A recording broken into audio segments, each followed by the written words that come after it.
Tema desta noite: Deus quer meu corpo no culto. Uau! Ainda bem que você veio hoje, hein? Ainda bem que você veio, porque há pessoas que vão ouvir essa mensagem, não estão aqui hoje e vão dizer: uau, por que eu não estava quinta-feira? Porque esta mensagem virá acompanhada de grandes sinais, prodígios e maravilhas. Diga com fé, diga: Deus quer meu corpo no culto. Diga, diga: Deus quer meu corpo no culto. Aleluia, glória a Deus. Diz o livro de Romanos, isso nós podemos ver na Bíblia, Romanos capítulo 12, versículos 1 e 2. Rogo-vos, pois, irmãos, pelas misericórdias de Deus, que apresenteis o vosso corpo por sacrifício vivo, santo e agradável a Deus, que é o vosso culto racional. E não vos conformeis com este século, mas transformai-vos pela renovação da vossa mente, para que experimenteis qual seja a boa, agradável e perfeita vontade de Deus. Você que está aqui hoje vai experimentar a boa, agradável e perfeita vontade de Deus. Eu recebo isto para toda a igreja, para todas as famílias aqui representadas. Vamos orar ao Pai. Senhor Jesus Cristo, Deus bom, Deus eterno, Deus todo-poderoso, nosso Salvador único e suficiente, não precisamos de mais nenhum. Somos salvos e salvos eternamente. Nós te agradecemos pela obra que tu fizeste em nossas vidas, por tão grande salvação. E agora nós nos abrimos, Senhor, aqui reunidos num corpo, o corpo de Cristo, onde tu és o cabeça. Nos abrimos para ouvir aquilo que o teu Santo Espírito tem a dizer à igreja. Portanto, Senhor, fala a cada coração, que não haja agora nenhum impedimento racional, carnal, ó Deus, nada que interfira, Senhor, na pureza desta palavra, porque esta palavra, uma vez escrita e vivida, trará grandes benefícios. A tua vontade soberana se manifestará na vida do teu povo. Assim recebemos esta palavra com ações de graça. E o povo do Senhor que assim crê e ora, diga amém e amém. Aleluia. Meus irmãos queridos, amados do Senhor, pedras vivas, filhos amados, filhos abençoados, que crescem na graça, no conhecimento de Jesus Cristo, aqueles que são grandes conquistadores e que se tornaram, pela palavra da graça de Deus, invencíveis. Amém. Graças a Deus. Todos nós estamos aqui hoje e todos nós vimos à casa do Senhor para nos alimentar, entre outras coisas. A gente vem aqui, a gente vem para louvar, para adorar ao Senhor, já aprendemos, Deus é plateia, Ele é o Senhor da casa, mas nós também estamos aqui para nos alimentar. Alimentar não de qualquer alimento, mas de alimento sólido, de alimento bom, chamado na Bíblia de a sã doutrina. Isso significa que há uma doutrina sã, saudável, e há uma doutrina enferma, há uma doutrina doente. Nós estamos aqui nos alimentando da sã doutrina, para cada um de nós atingir a maturidade espiritual, a maturidade cristã. E eu queria falar hoje sobre um desígnio de Deus. Só para você entender um pouquinho, o nosso querido diácono Boni, na ministração do louvor, ele usou uma palavra que está no livro de Jó, que diz assim: bem sei que tudo podes, e que nenhum só dos teus planos, nenhum só dos teus desígnios pode ser frustrado. O que é um desígnio de Deus? Desígnio é uma vontade determinada. Desígnio é um propósito, desígnio é um plano. Um desígnio de Deus tem uma causa em Deus e tem uma consequência. O desígnio de Deus é uma vontade que nasceu no coração de Deus, mas que foi determinada e que vai acontecer. É para acontecer, tem que se cumprir. Por isso que a Bíblia diz que o desígnio de Deus, não o desígnio do homem, o desígnio de Deus não pode ser frustrado. Então Deus determinou coisas na terra. Deus determinou coisas na vida da sua igreja, do seu povo. Deus determinou coisas para mim, coisas para você. Deus determinou como uma vontade soberana, como um propósito, portanto, há um porquê, há um para quê. É importante você saber disso. Os planos de Deus sempre têm um porquê e um para quê. Deus não faz coisas aleatoriamente. Deus não é um Deus, sabe, de manias. Deus não é um Deus de, sabe, de mudanças bruscas. De repente ele muda de ideia. Deus é um Deus de desígnios. Então, uma vez que você entende o que seja um desígnio de Deus, você pode saber que é na Bíblia Sagrada que nós encontraremos a revelação dos desígnios de Deus, dos planos de Deus. Ninguém na sua casa, assistindo televisão, descobre qual é o desígnio de Deus. Ninguém, dormindo, descobre qual é o desígnio de Deus, se alimentando num restaurante, não é? Nós descobrimos o desígnio de Deus nos alimentando da palavra de Deus. E na igreja é o lugar onde Deus escolheu para nos revelar os seus desígnios, os seus propósitos, os seus planos, os seus objetivos, os seus decretos, as suas determinações, através desta santa e bendita palavra que nós expomos do altar. Então, hoje, eu quero mostrar um plano de Deus, um desígnio de Deus, uma vontade soberana de Deus, uma determinação de Deus, um conselho de Deus profundo. É um conselho porque Deus nos chama para observar isto. Mas passa a ser um decreto, passa a ser uma ordem, passa a ser um plano determinado por Deus quando este plano tem consequências na nossa vida. E o apóstolo Paulo é que vem esta noite, por intermédio da sua bispa, trazer à igreja, através de uma carta de Paulo aos Romanos, este desígnio, que está nesta expressão. Eu vou pedir para o Edmilson voltar para mim no versículo 12:1 de Romanos, que diz assim, vamos lá. Rogo-vos, rogo-vos, pois, irmãos, pelas misericórdias de Deus, está aqui um desígnio de Deus, que apresenteis os vossos corpos por sacrifício vivo. Então, aqui está um desígnio que eu quero compartilhar com a igreja hoje. Você vai entender o porquê também e o para quê. Há um desígnio, há um plano, há um projeto, há um propósito de Deus, que ele diz: quero que apresenteis os vossos corpos por sacrifício vivo, santo e agradável a Deus, que é o vosso culto racional. Diga, culto racional. Então, precisamos já entender que culto não é uma coisa irracional. Culto não é uma sessão que nós entramos e começamos a ter calafrios. Culto não é o que está aí fora, onde as pessoas entram para ver demonstrações de Satanás, demonstrações de carne, não sei de quem.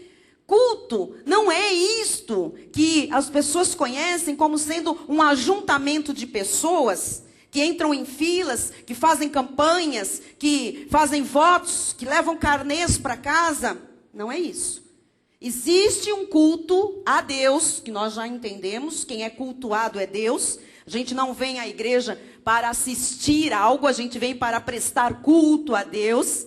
E esse culto é racional. Então, primeiro ponto, você sabe o que você vem fazer na igreja. Você não vem, sei lá, porque você não tem o que fazer. Você não vem porque você faz da igreja um social. Você não vem para, sabe, ver o amigo. Você vem prestar culto a Deus. E o culto é racional. Você não senta aí, nós apagamos as luzes da igreja, como fazem em muitos lugares, colocam uma luzinha, né? A penumbra, uma música funesta e começamos...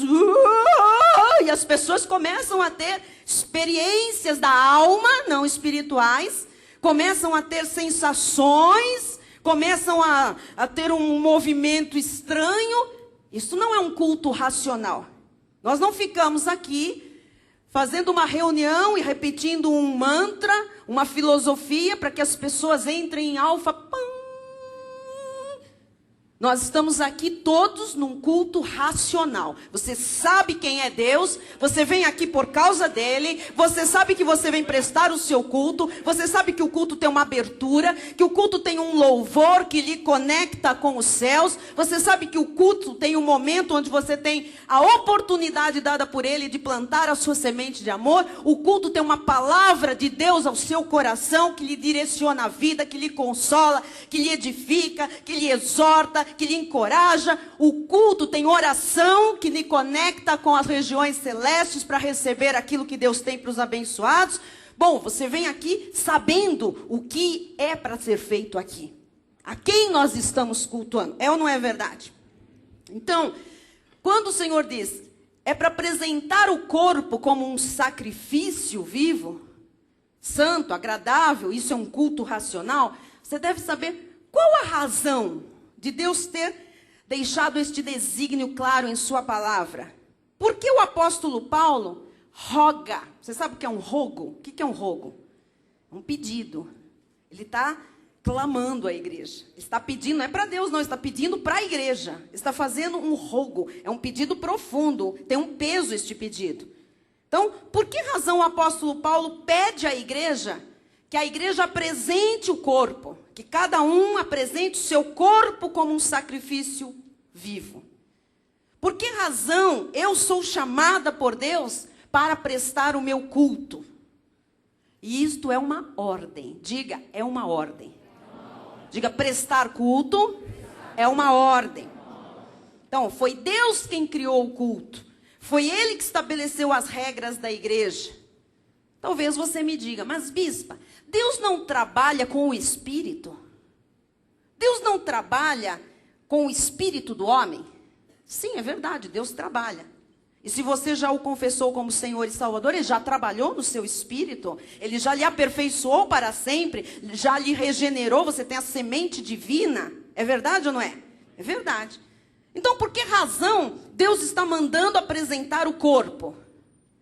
Porque, amados, eu só vou poder comunicar ao mundo o que Deus fez na minha vida através do meu corpo. Eu não sou só espírito. Eu sou um espírito que está abrigado dentro de um corpo que o cuidado de Deus guardou, fazendo um corpo, e eu tenho uma alma. Então, é importante nós sabermos que o nosso corpo é que mostra, é que manifesta. O nosso corpo é que leva o que Jesus fez em nós e o que Jesus tem para nós, para onde nós formos. Para toda a sociedade, para quem estiver à nossa volta. Por que Deus está mandando apresentar o corpo? Ele não manda você apresentar o seu espírito. Ele manda você vir para o culto e apresentar o corpo. Porque se fosse para apresentar o espírito a Deus, não teria sentido. Ele já está no seu espírito. Agora você tem que mostrar que Ele está no seu espírito, mostrando e ativando o seu corpo, que abriga o seu espírito. Nós sabemos, logicamente, que o corpo é carne. Que o nosso corpo tem carne e a carne para nada aproveita. Diz a Bíblia que é carne de imundícia, que é corpo de humilhação. Mas a razão do apóstolo Paulo mandar apresentar o seu corpo é que ele disse antes, e eu quero que você leia comigo aí mesmo, está no telão. Rogo-vos, pois, irmãos, pelas misericórdias de Deus. O que Paulo está dizendo, e eu vou usar aqui uma expressão popular, que todos conhecem, o mundo usa isso sem ter noção do que está dizendo. Você com certeza já ouviu ou já falou, pelo amor de Deus. Alguém já ouviu esta expressão? Olha, faça isso pelo amor de Deus. Quando alguém usa uma expressão pelo amor de Deus, essa pessoa não entende muitas vezes o que está dizendo. Mas isso tem um peso quando você conhece Deus e o amor de Deus. Ou esta pessoa que mesmo não tendo noção do que está dizendo, quando ela fala, ela quer colocar um peso naquilo que ela vai lhe pedir. É ou não é verdade? Olha, você faz isso pelo amor de Deus. O que essa pessoa está dizendo? Eu apelei para o máximo.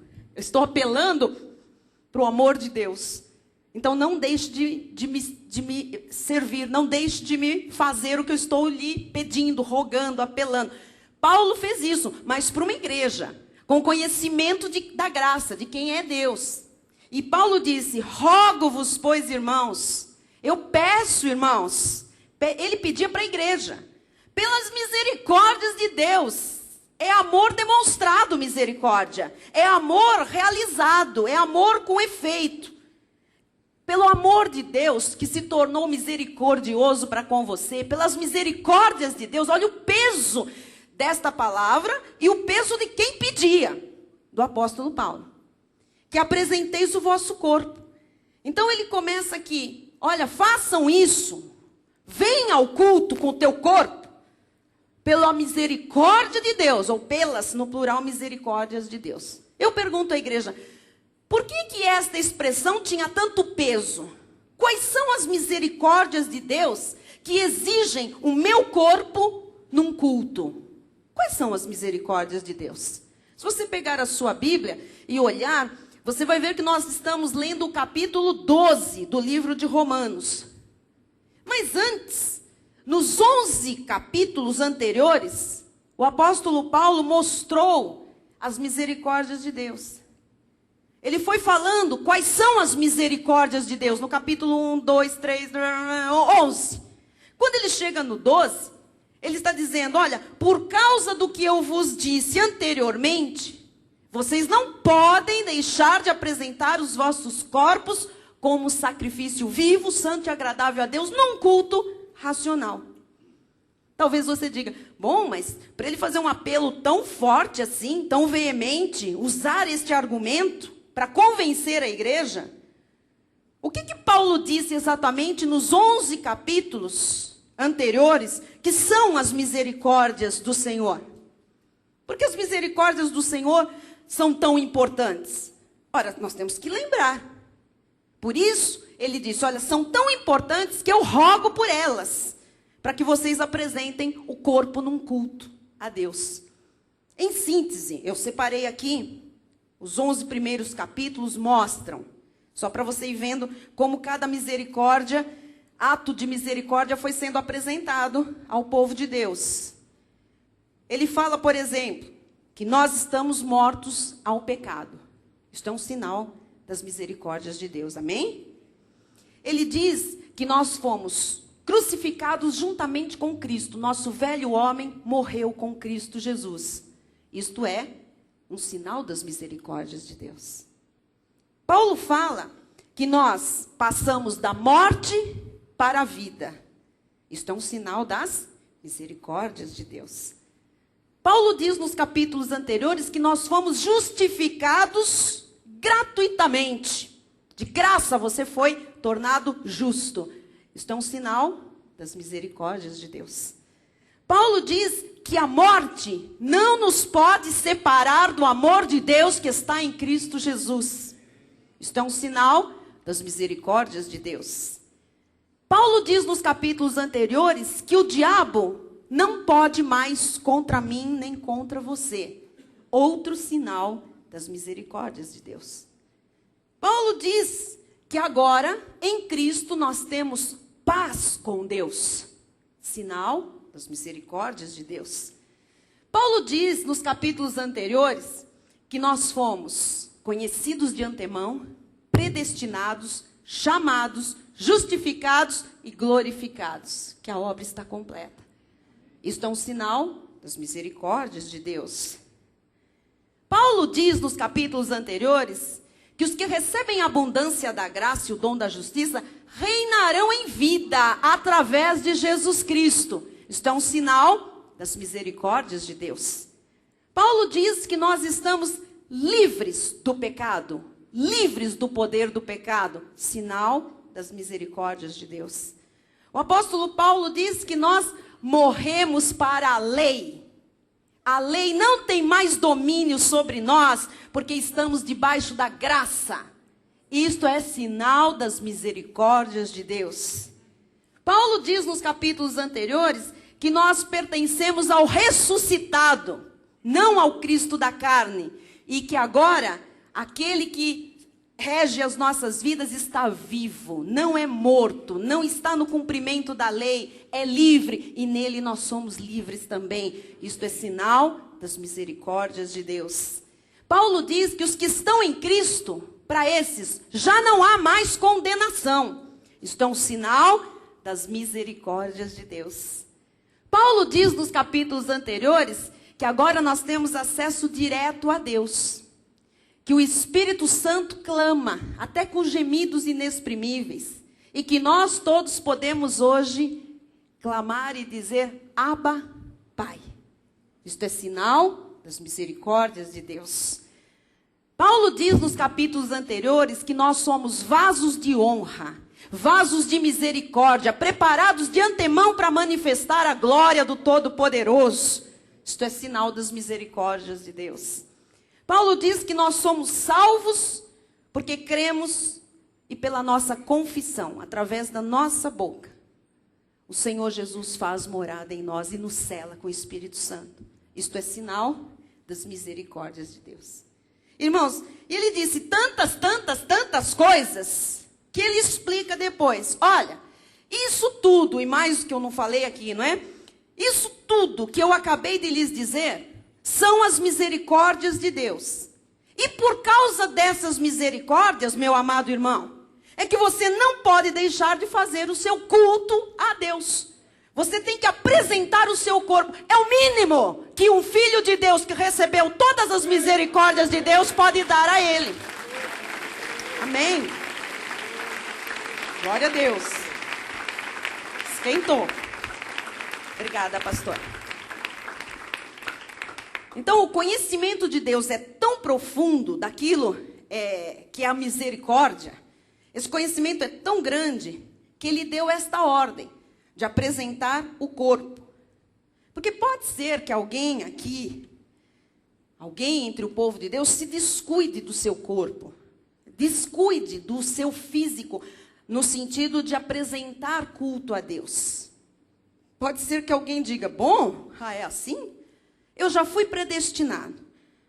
Se eu já não tenho mais condenação, se o diabo não pode mais me separar do amor de Deus, se eu não posso mais perder a condição de filho, se eu sou salvo para sempre, ora, então para que eu preciso da igreja?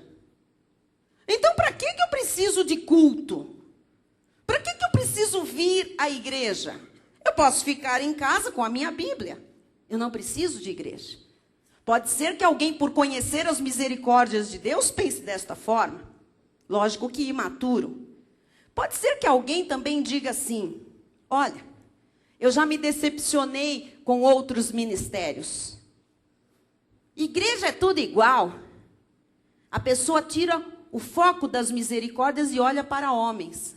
Olha para instituições. E ela diga assim, para que eu vou à igreja? Eu estou decepcionada. As pessoas não são aquilo que elas falam, aquilo que elas pregam. O testemunho é outro. E pode ser que esse seja um argumento para a pessoa não vir à igreja. Há também aquelas pessoas que correm um risco terrível, que são as que conhecem a graça. Ou ouviram falar, né? Porque se conhecer é viver, é diferente. E que possam dizer assim, bom, eu sou tudo isso, estou crescendo na graça e no conhecimento, e agora eu estou correndo atrás dos meus sonhos. Porque a minha igreja está falando em sonhos, está falando em conquistas. E eu estou, dá licença, Deus sabe. Deus sabe. Eu gosto daqueles irmãos que dizem isso. Olha, eu não estou ouvindo ao culto, mas Deus sabe. Mas é lógico que Deus sabe. Quando alguém começa a dizer isso, olha, eu não estou dizimando, mas Deus sabe. Essa pessoa começa a justificar com uma expressão querendo dizer assim, não se meta na minha relação com Deus, porque eu com Deus sou assim. E Deus sabe. Mas Deus sabe tudo. Agora a pessoa esquece de dizer, Deus sabe, mas Ele não concorda com a minha atitude. Porque a minha atitude é antibíblica, está fora da vontade de Deus. Então, eu estou dizendo isso porque há pessoas que começam a ficar muito confortáveis na graça. Mas a graça é muito fácil. Gente, tiraram os jejuns, tiraram as vigílias, tiraram os montes, Tiraram aquelas filas, aquelas distribuições de fita, óleo, rosa. Tiraram. As muletas todas do povo de Deus foram embora. É por graça. Tiraram fardos dos meus ombros. É verdade. Aleluia, glória a Deus por isso. Ele fez para que você não tivesse que fazer. Mas a graça tem princípios do coração de Deus. Agora, esses princípios começam a ser revelados lá dentro. E é de dentro para fora. E há pessoas que começam a se sentir tão confortáveis na graça, porque não há mais condenação para os que estão em Cristo Jesus. Principalmente para quem veio da lei, que lá se acusa, se põe a pessoa num altar. Irmão, cortou a franja um dedinho, merece ser ou não? A igreja, não. Vai sentar aqui na frente? Não, lá atrás. A igreja da lei é muito punitiva, né? É muito castradora. Ela condena, ela julga, ela já sentencia, ela aplica as penas. Esse é o mecanismo da lei. Mas na graça, não. Na graça é cada um com Deus. E há pessoas que começam a se sentir tão tranquilas. Um cultinho que eu falte. Afinal, eu estou correndo atrás dos meus sonhos. Sabe, irmãos? Nós vemos algumas atitudes, às vezes, por isso eu acho que Deus nos traz a falar sobre esse assunto, Gislane. Algumas atitudes são muito perigosas, nocivas, ao momento em que a igreja vive, o momento no qual nós estamos vivendo. Eu vou dar 2 exemplos. Um deles, nós tivemos um feriado prolongado na semana passada. Os irmãos se lembram? Há pessoas, amados, e que a gente incentiva. Você sabe que esse altar fala de descanso físico, da necessidade de férias. É ou não é verdade? É. E o feriado foi na sexta-feira. Houve irmão que não veio no culto da quinta. Por quê? Porque eu já queria sair mais cedo, na quinta, para não pegar o congestionamento. Não adianta, pegou de qualquer jeito. Quem saiu às 4, às 5, às 6, às 7, às 2 da manhã... pegou o congestionamento nas estradas, certo? Então, não, as desculpas são mais. Então, perde o culto da quinta à noite, que é para dar um jeitinho de facilitar. Afinal, sou da graça de Deus. Não é um culto de quinta, assim, não. E aí aproveita a sexta do feriado, o sábado, o domingo inteirinho. E nem passa na cabeça se programar para voltar para assistir o culto de domingo. Porque sem esse alimento, amados, ai de nós, como fica a nossa semana. E há pessoas que perderam da quinta, perderam do domingo, e não estão preocupadas. Há pessoas que, se isso acontece, a pessoa fica, né? Ai, eu preciso recuperar isso rápido, eu preciso da palavra, eu preciso. Mas há pessoas que não, é graça. No dia da ceia, último culto nosso de ceia, eu ouvi uma coisa muito interessante. Eu fui atrás do meu sonho. Por isso eu não estava no culto da ceia. Que interessante. Eu sei qual foi o sonho que a pessoa foi atrás. E o meu marido disse, o sonho agora, aquilo lá mudou de nome, agora chama sonho. Amados, as desculpas da carne são tão grandes que as pessoas não percebem que é muito fácil se tornar um religioso. É a graça. E vai tendo espaço, vai dando espaço para a carne. E eu queria que você soubesse o que a Bíblia diz sobre isso. Porque pode ser que algum irmão seja induzido a acreditar que por tantas que são as misericórdias de Deus, ele não precise mais vir à igreja, ou não precise vir com tanta frequência à igreja. Irmãos, se eu sou o que a Bíblia diz que eu sou, nestes 11 primeiros capítulos do livro de Romanos, eu não posso permitir e me dar ao luxo de imaginar que de tão grande que é a graça de Deus, eu possa abdicar desta graça não estando na igreja. Nós temos que hoje falar muito sério sobre isso. Porque muitos crentes, quando conhecem a sua posição em Cristo Jesus, descuidam da sua carne, pastor Ricardo. Acham que eu estou bem com Deus. E descuidam da sua carne. Descuidam do seu corpo. Porque as bênçãos são tão grandes. E isso acontece com quem recebe muita bênção. Então tome cuidado. Se você está recebendo muita bênção, há uma cilada preparada pelo diabo. E Deus sabe por que alguns não recebem, presbítero Cláudio, porque não estão prontos, vão descuidar da carne. Então assim, as bênçãos são tão grandes, que ou a pessoa se agarra a Deus com gratidão, com unhas e dentes, ou ela diz, se é assim, eu estou sendo abençoado mesmo. Eu não preciso ser tão fiel, eu não preciso estar tanto na igreja. Afinal, Deus está me abençoando, portas grandes se abriram. O apóstolo Paulo, ele mostra que o nosso corpo tem que ter muitos cuidados diante de Deus. Porque o nosso espírito está perfeito pelo sacrifício de Jesus Cristo. Nós já fomos selados com o Santo Espírito da promessa. Nós fomos separados por Deus para boas obras. Já fomos santificados e já fomos redimidos. E por causa de tudo isso, é que Paulo diz, não deixe de apresentar o vosso corpo como um sacrifício vivo, santo e agradável a Deus, que é o vosso culto racional. Por quê? Por que Deus está fazendo essa exigência à igreja? Porque senão, versículo 2, Edmilson, e não vos conformeis com este... o versículo vem logo abaixo do outro. Apresenta o teu corpo, presta culto a Deus. É uma ordem, é um desígnio. Porque senão, sabe o que vai acontecer? Você vai se conformar com este século.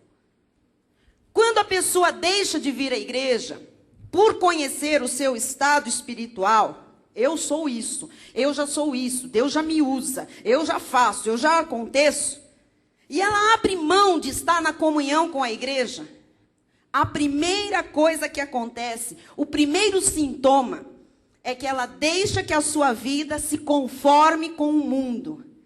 Ela começa a aceitar as coisas do mundo na sua vida como se fossem absolutamente normais.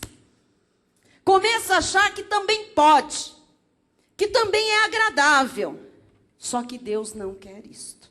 Por isso ele diz, e não vos conformeis com este século, com esta sociedade, com este mundo que está aí fora. E você sabe que nós vivemos numa sociedade terrível. Todos os dias você vê grupos minoritários dando seus gritos tremendos aí, querendo impor a sua vontade, a sua filosofia, querendo prevalecer sobre a maioria, sobre questões morais.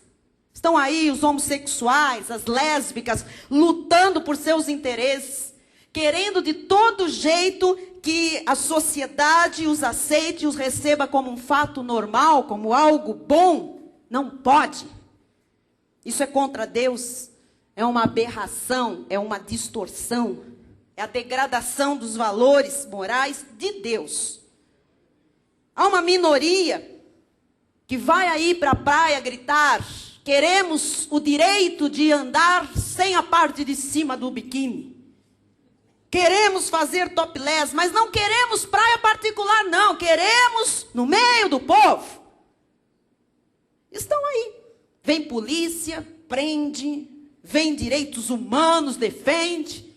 É guerra de um lado. E eles prevalecem muitas vezes. Estão lá.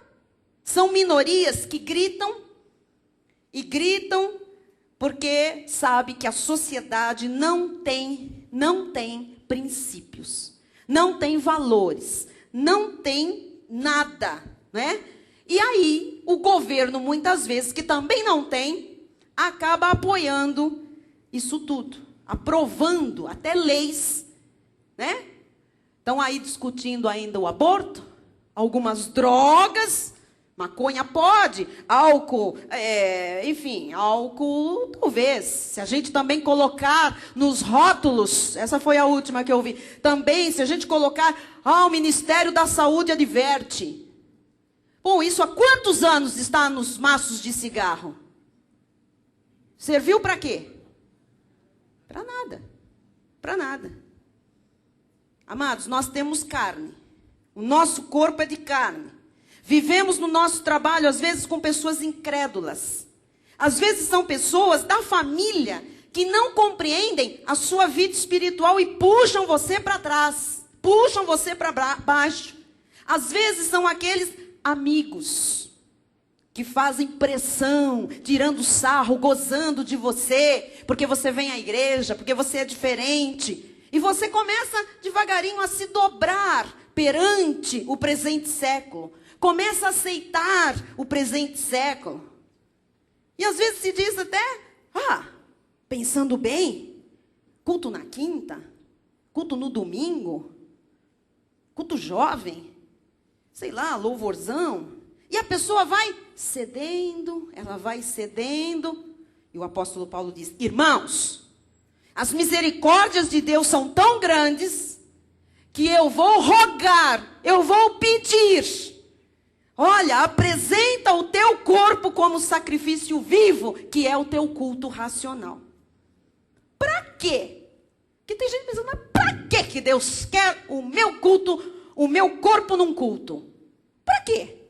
Primeiro lugar, para você não se conformar com o presente século.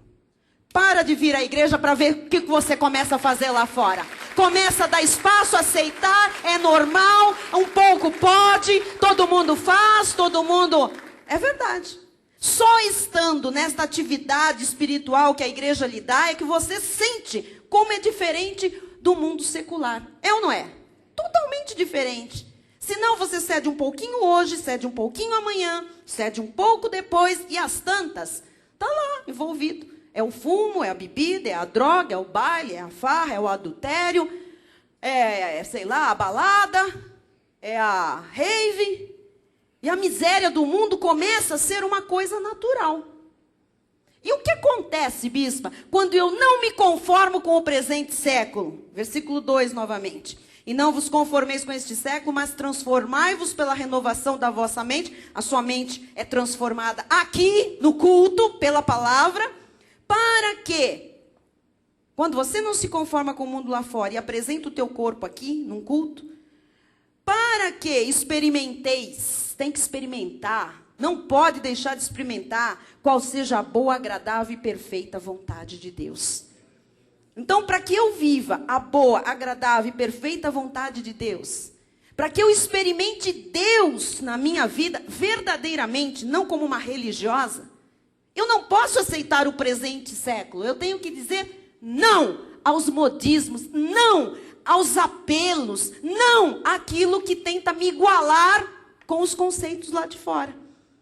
Se você quer ser uma pessoa bem-sucedida, não ande no conselho dos ímpios, não se detenha no caminho dos pecadores, não se assente na roda dos escarnecedores. Se eu quero ver a vontade de Deus na minha vida plenamente manifestada, se eu quero ver Deus operar na minha vida, eu tenho que dizer não.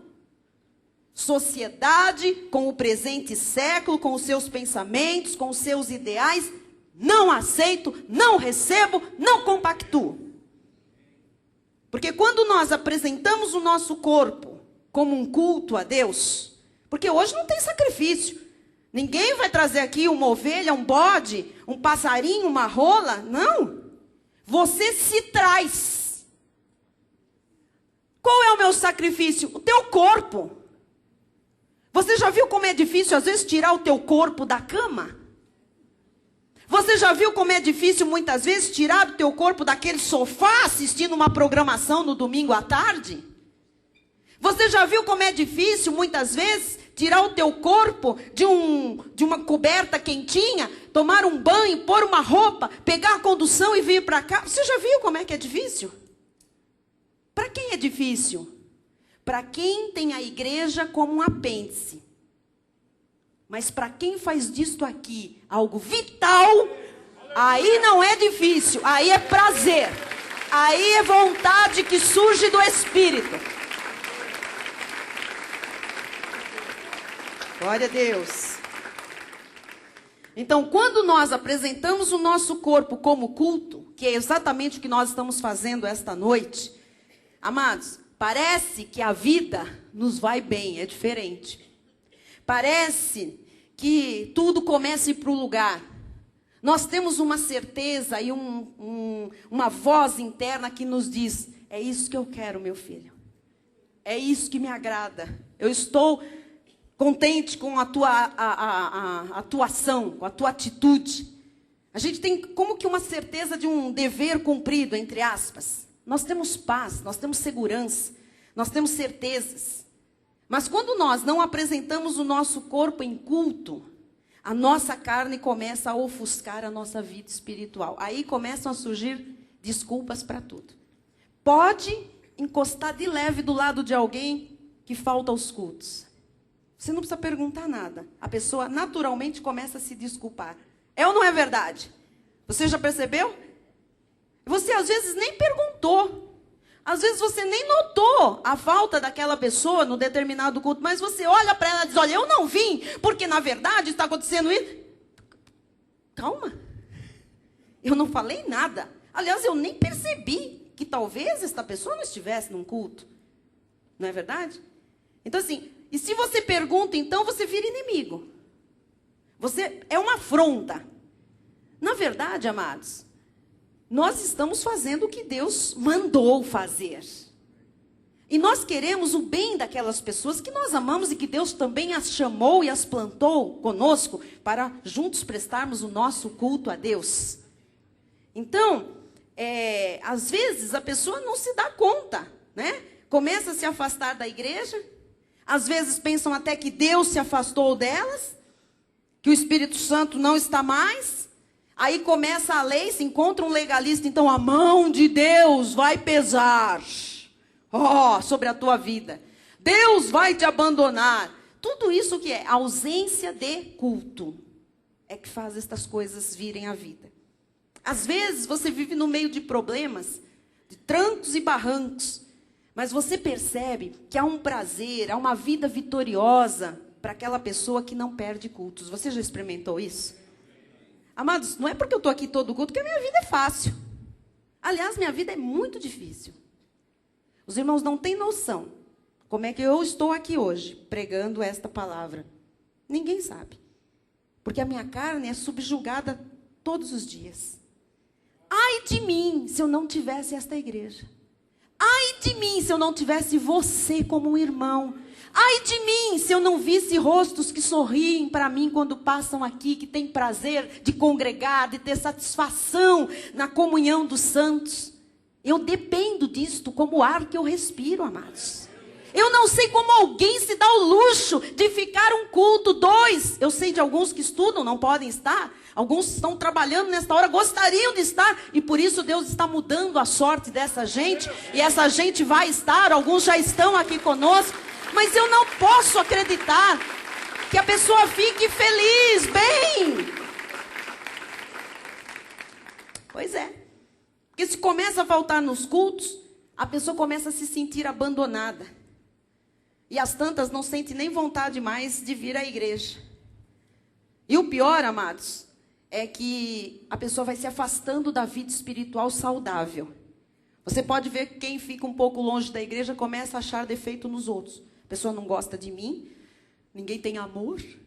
Essa é a desculpa de todo carnal. Quando você ouvir de alguém, esta igreja não tem amor, esta pessoa está na carne.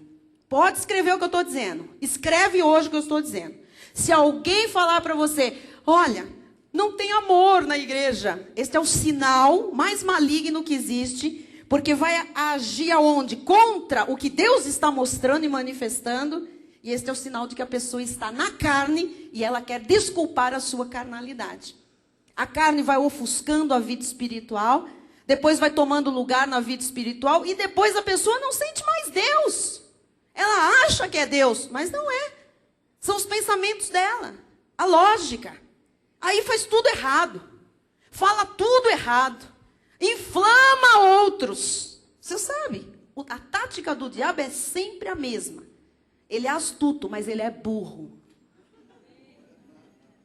A tristeza é que tem irmãos que são enganados pela burrice daquele desempregado dos céus. E aí você vê pessoa que já fica cansado, culto, já substitui o culto pela festinha de aniversário da sobrinha. Aí é o frio, é a chuva, é a garoa. Isso aqui é a terra da garoa, é São Paulo.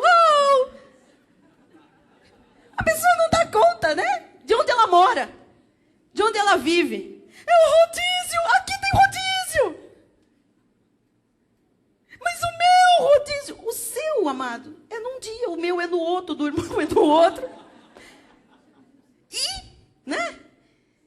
E aí a distância da casa, e o que acontece? O que acontece com essa pessoa? Não experimenta a boa, agradável e perfeita vontade de Deus. Aí vem os problemas e os dramas da vida. E quando ela não aguenta mais, ela corre para cá e põe meu nome na intercessão. Ai, eu quero um clamor de toda a igreja. Ah, é? Oh, a coisa ficou feia mesmo, não para você? Olha o que diz, por favor. Amados, eu estou falando isso porque a nossa carne está programada para roubar a nossa felicidade. A nossa carne está programada para trazer tristeza, para trazer vergonha, para trazer enfermidade, para criar problemas. Então vigia a tua carne. Tem crente na lei vigiando o capeta. Cadê o capeta? E a carne fazendo e acontecendo, humilhando a pessoa. Não é cadê o capeta? Cadê a minha carne? Porque o capeta só age na nossa vida se nós lhe dermos lugar através da nossa carne. Romanos 7,15 diz: porque nem mesmo compreendo o meu próprio modo de agir. E olha que era Paulo dizendo isso. Pois não faço o que prefiro, e sim o que detesto. Às vezes Paulo olhava para ele e dizia: uau, o que eu fiz? Você já teve essa experiência? Por que eu falei isso? Não segurei minha língua. Acontecia com Paulo. Por que, bispo? Porque ele tinha carne igualzinha a minha, igualzinha a sua. Não é? Sabe o que é certo, mas às vezes faz o que não quer, o que detesta, o que é errado. Versículo 18. Porque eu sei que em mim, isto é, na minha carne, não habita bem nenhum, pois o querer o bem está em mim, não porém o efetuá-lo. O espírito é de Deus, quer fazer tudo certo, mas a carne, carne emperradinha, acaba levando às tragédias. E a única forma da carne não lhe trazer problemas é quando você está no culto e pratica o seu dever. Sabia disso? Amados, eu tremo quando eu vejo alguém fora do culto. 1 semana, 2, eu digo, vai ter problema. Por quê? Porque a carne vai ficar desenfreada. Falta alimento para o espírito, não tem como subjugar a carne. Precisamos todos nós, mais do que nunca, de culto. Versículo 19. Porque não faço o bem que prefiro, mas o mal que não quero, esse faço. Paulo não estava se desculpando. Paulo estava dando uma aula sobre o que era a carne. E ele estava incluído neste tormento. O corpo, na verdade, a carne, está programada para fazer o mal por causa do pecado que habita nela. O nosso espírito foi convertido por Jesus, mas a carne não se converte. Então, você imagina que drama. Versículo 20 e versículo 23. Mas, se eu faço o que não quero, já não sou eu quem o faz, e sim o pecado que habita em mim. Então, quando a gente faz o que não quer, é que o pecado está reinando. Versículo 23. Mas vejo nos meus membros outra lei que, guerreando contra a lei da minha mente, me faz prisioneiro da lei do pecado que está nos meus membros. Quer dizer, isto aqui tem que ser conhecido, porque quando dá aquela preguiça, não vou ao culto, não. Quando dá aquela preguiça, eu não vou querer ler a Bíblia, não. Eu não vou orar. Ou até eu não vou mais à igreja. Isso tudo já é a lei da carne, guerreando contra o teu espírito. Você está entendendo? É carne. Não dê desculpa, porque ela fica folgada. Não dê desculpa. Por isso é que você não pode chegar e ficar aí achando que tanto faz um culto como não. Esse culto faz diferença na sua vida. Se você não tem essa noção, você precisa ter. É diferente, amado, estar num culto e não estar num culto. A única forma de você dominar a sua carne, já que Deus não trabalha com ela, é você se obrigar a estar nos cultos, porque aí você ouve o Espírito Santo de Deus falar com você. Você conhece do Espírito as coisas de Deus, e o Espírito prevalece sobre a carne. De outra forma, você vai se adaptar à presente sociedade. Você vai aceitar todas as regras do mundo.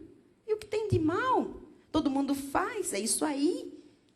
O mundo mudou, tudo evoluiu, não faz mal. A palavra de Deus não mudou, ela é a mesma. Deus é o mesmo ontem, hoje e para sempre. E ele diz, céus e terras passarão, mas as minhas palavras não hão de passar. Quando você começa a se afastar, você não sente, você não percebe. Ninguém, aliás, percebe. Mas é um convite, é uma amizade, é um falatóriozinho. Passar para o outro lado, o lado da carne, dói. E traz guerras internas e externas. Por isso o apóstolo Paulo disse, olha as misericórdias de Deus já na sua vida. Olha o que Deus já fez por você. Veja o que Ele já manifestou na sua vida. Se obrigue a estar na casa de Deus. Alimente o seu espírito com a sã doutrina e cuide dos intentos da sua carne. Eu encerro com Romanos 8,13, que diz, porque se viverdes segundo a carne, caminhais para a morte. Aí, pode ir atrás do sonho, que eles vão morrer. Vive na carne. Não tem sonho, amados, que se realize quando se vive na carne. Se viverdes segundo a carne, caminhais para a morte. Mas, se pelo Espírito, é por Deus que você vai fazer isso, pelas misericórdias de Deus que já estão na sua vida, mortificardes os feitos do corpo, e os feitos do corpo são contra Deus. Mortifica, porque certamente vivereis. Deus tem uma vida que você precisa experimentar na sua plenitude. Essa vida está diretamente associada ao experimentar a boa, agradável e perfeita vontade de Deus. O mundo pode te oferecer algumas coisas boas, mas nunca serão agradáveis e perfeitas. O mundo, as pessoas aí fora, podem lhe oferecer coisas agradáveis, mas nunca serão boas e perfeitas. E podem aparecer até coisas com aparência de perfeição, mas não serão boas e agradáveis, porque não vem de Deus. E você só experimenta, só tem uma maneira de experimentar a vontade de Deus, perfeita, boa e agradável. É quando você não se conforma com o mundo e você se disponibiliza com o teu corpo, com tudo que você é, com tudo que você tem, num culto racional a Deus. Não permita que você entre por estas portas nunca mais e seja dominado por fome, por sono, por cansaço, por negligência na hora do louvor, sabe? Papo na hora dos avisos. Quantas são as pessoas que entram por aquelas portas e vêm para dar algo a Deus e acabam recebendo, porque é dando que se recebe. Mas ainda há pessoas sonolentas, que a carne ainda domina, estão sempre querendo saber novidade. O culto está acontecendo, Deus está falando, algo está se movendo, e a pessoa está ligada no lado, querendo ouvir, falar com o outro. O culto aqui é dado a Jesus Cristo.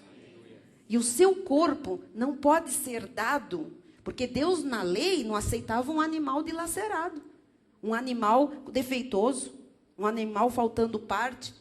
Porque na graça, que é um pacto de melhores e superiores promessas, nós vamos nos dar como sacrifício a Deus pela metade. É corpo, alma e espírito. Por isso que a Bíblia diz, olha, você tem que amar a Deus de todo o teu entendimento, com toda a tua alma, sentimentos, emoções, e de todo o teu coração, teu espírito. Assim tem que ser para o povo que verdadeiramente foi cortado pela graça de Deus. Assim seja, assim disse o Senhor. Amém. Glória a Deus. Glória a Deus. Glória a Deus. Amém. O seu corpo tem que expressar a sua vida, as misericórdias de Deus. É pelas misericórdias de Deus que você vem aqui. Você não vem aqui pela Bispa Solange, nem pelo Bispo Rai. Você vem aqui pelas misericórdias de Deus apresentar o seu corpo. É por isso que quando a gente vem à casa de Deus, a gente gosta de tomar banho. Não venha sem tomar banho à casa de Deus. Não venha. Ah, Bispa, estou falando de higiene? Eu estou falando de tudo. Dê o seu melhor a Deus. Porque quando nós vamos numa festa, Quando nós vamos para uma reunião, nós fazemos questão de tomar banho, de nos arrumarmos, de cuidarmos dos nossos cabelos, de nos apresentarmos bem. São apenas homens. Você vem aqui se apresentar diante de Deus. Venha de banho tomado, com a sua melhor roupa, com o seu cabelo penteado. É o teu sacrifício vivo, santo, e tem que agradar a Deus. Amém? Você vai ver como a sua postura mudando, coisas diferentes também começam a lhe acompanhar em termos de sinais da vontade de Deus. Vamos ficar de pé? Bispo Rai vem fazer a oração final e a bênção. Encerramos o culto. Os louvadores podem encerrar cantando. Domingo, nós temos um culto aqui, a Deus. Você vai pensar nesta palavra. Comece a se preparar com mais antecedência. Ai, eu corri tanto, não vai dar tempo de tomar banho, eu vou pôr só um esguichinho. Pss, pss, pss, pss. Não. Você está se apresentando para Deus. Para Deus. Dê o seu melhor. Ah, bispo, eu tenho que vir chique. Não é chique. É com o sentimento do que você tem de melhor. Antes dos homens está Deus na sua vida. Amém? Eu e o bispo Rai, nós temos uma maneira nossa em casa. Quando nós compramos uma roupa nova, um terno, quando o bispo compra um terno, quando nós ganhamos um sapato, alguma coisa. Primeiro lugar onde a gente usa é aqui na igreja. Pode ter certeza disso. Depois o mundo pode ver. Mas o primeiro lugar é oferecido para Deus. Ele merece. Foram tantas misericórdias dele na nossa vida e na nossa casa, que nós não teríamos como apresentar mais nada. Então, tudo que nós somos e tudo que nós temos é para servir a Deus. Pense nisso. Faça disso também um exemplo, um modelo para a sua vida. Senhor Deus e Pai Todo-Poderoso, graças te damos, ó Deus, por esta noite. Obrigado, ó Pai, porque mais uma vez nós ouvimos a Tua maravilhosa palavra. Ó Deus, reavivamos conceitos, ó Pai, que Tu já colocaste em nosso coração, em nosso espírito, ó Deus. E foi uma honra, foi um privilégio muito grande voltar aos Teus atos nessa noite para prestar a Ti o nosso culto racional, Jesus. Obrigado por esse alimento, Jesus, que foi servido. Ó Deus, por essa palavra que foi exposta, palavra que não volta para Ti vazia, antes de cumprir os desígnios e os propósitos para os quais Tu mesmo a designaste, Jesus. Muito obrigado por esta noite, obrigado porque fechamos o nosso dia com chave de ouro, ó Deus. Viemos à Tua casa, casa de oração, casa de louvor, Jesus, casa de ministração da Tua maravilhosa graça, Jesus. Muito obrigado, ó Pai, porque nós somos filhos amados, temos um lugar lindo, maravilhoso, onde nós podemos, pelas Tuas misericórdias, Jesus, trazer o nosso corpo, ó Deus, e apresentá-lo a Ti como sacrifício vivo, conhecendo, ó Deus, que Tu fizeste um sacrifício na cruz do Calvário, ó Deus, quando deste o Teu sangue, Jesus, quando derramaste o Teu sangue em nosso favor, nos resgatando das trevas e nos colocando na maravilhosa luz. Portanto, nós aqui nos encontramos, ó Deus, com alegria, com paz. E com essa alegria e com essa paz, nós nos despedimos deste santuário, ó Deus, prontos para enfrentar uma sexta-feira de milagres, de grandes manifestações da Tua glória e do Teu poder, Jesus. Temos grandes desafios, mas sabemos o Deus em quem nós confiamos. Sabemos que Tu és maior do que todos os nossos desafios. Portanto, nós declaramos que a graça e o conhecimento do nosso Senhor e Salvador Jesus Cristo, o amor de Deus e as doces manifestações do Espírito Santo de Deus serão constantes e permanentes na vida dos amados do Senhor, e aqueles que são amados do Senhor digam amém. Amém. Aleluia, glória a Deus. Glória a Deus, aleluia.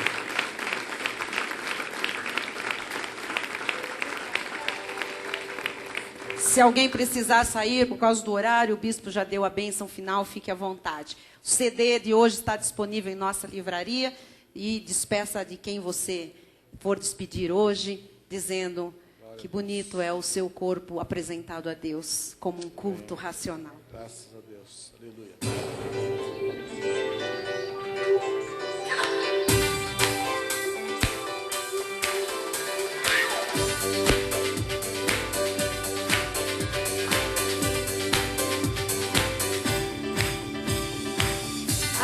misericórdias do Senhor são a causa de não sermos consumidos, porque as suas misericórdias não têm fim, renovam-se cada manhã.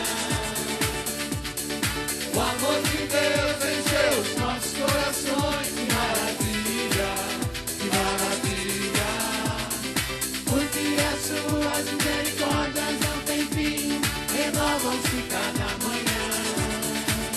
Eu sei, quem tem o Cristo, também sei, que é poderoso para fazer mais do que tudo que pedimos ou pensamos, mais do que tudo que sonhamos, muito mais para mim e para você, irmão, muito mais de Deus. Do que tudo que pedimos ou pensamos, mais do que tudo que sonhamos, muito mais para mim e para você, irmão, muito mais de Deus, muito mais de Deus.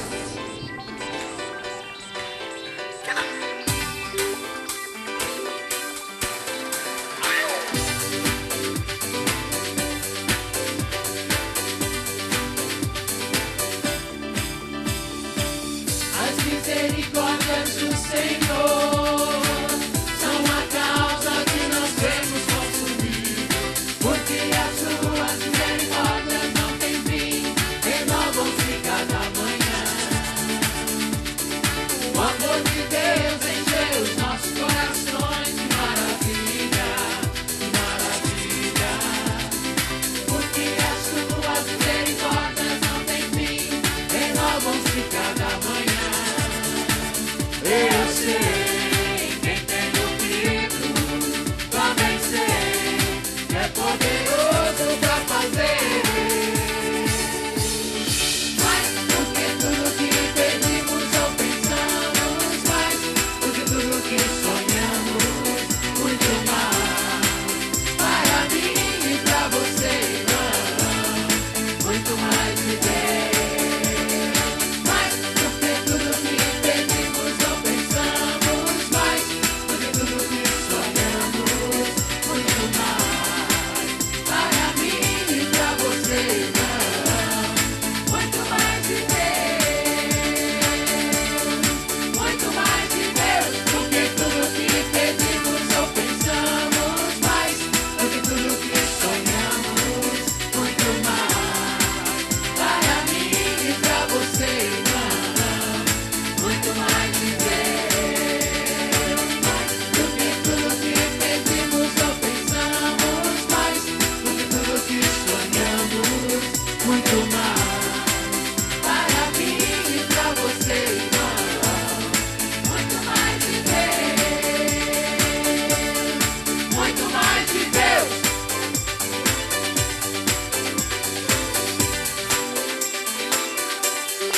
Muito mais de Deus. Glória a Deus, aleluia. Boa noite a todos, até domingo e recebam muito mais de Deus em suas vidas. Glória a Deus. Glória a Deus, vá em paz e feliz em nome de Amém. Jesus. Boa noite, internauta. Sábado Amém. tem casamento às 7 da noite. Tchau.